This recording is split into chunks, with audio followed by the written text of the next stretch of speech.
Trump is hoping for a big win tomorrow, but his GOP rivals, Senator Ted Cruz and Governor John Kasich, are not going down, at least not without a fight. Today is tax day. We should abolish the IRS. When I say Donald, you say Trump. Donald. We're going to come together. We're going to be successful.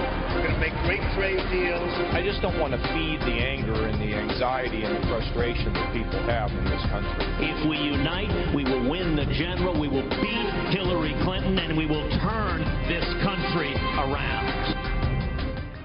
Governor Kasich just picking up a big endorsement from Nevada Governor Brian Sandoval. The governor goes on the record from Reno, Nevada. Good evening, sir. Good evening. Thank you, Greta, for having me.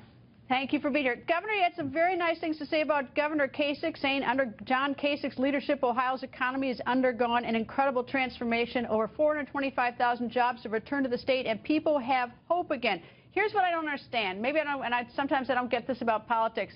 You never endorsed him before. You didn't endorse him for the February 23rd caucus in your state, and you voted for Senator Marco Rubio. So can you reconcile all this for me? Because it looks like you wanted Rubio first, and that Governor Kasich, for whatever reason, is choice number two.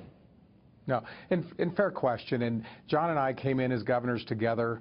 He's somebody that I've known and respected for a very long time, and you recited his record in Ohio. He's a tremendous candidate. You know, frankly, I wish I would have done it sooner. I have a, you know, with regard to my vote for Senator Rubio, that was a decision that I made on that day. But moving forward, I think John Kasich is the ideal candidate for president. He's got that experience as a governor, as a chief executive. He's got the foreign policy experience from when he was in Congress. He is a man of faith. He's a family man. I think he's the entire package. You know, I always describe someone like Governor Kasich because he looks great on paper. And then I think to myself, why hasn't he gotten the traction? So do you have an explanation of that? Because he certainly has, whether you agree with him or not, he has probably the broadest experience, having been in Congress, having been a governor, having been in business. He has a little bit of what everybody else has. So why is he running third? No, and he's had a record of success, and frankly, you know, I think John would say himself, America is getting to know him, and when they get to know him, they like him. And obviously in Ohio, he's extremely popular. He was reelected with a supermajority of the vote. The Ohio economy is doing great things, and I think he can do the same thing for America. But there's a lot of time to go. I think as time moves on, they're going to see who John Kasich is, and that he is indeed the best person to be president.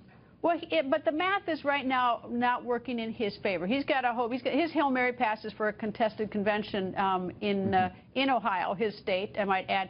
Should he have started sooner? I mean, what's your explanation that you say that the American people are just getting to know him? You know, it's April.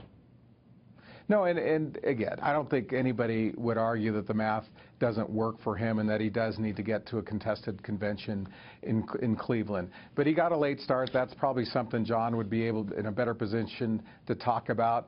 But I wish him, I hope the people of New York tomorrow see him for what he is to be an incredible candidate, and frankly, the only person who can beat Hillary Clinton. Governor, thank you very much for joining us, sir. Thank you very much.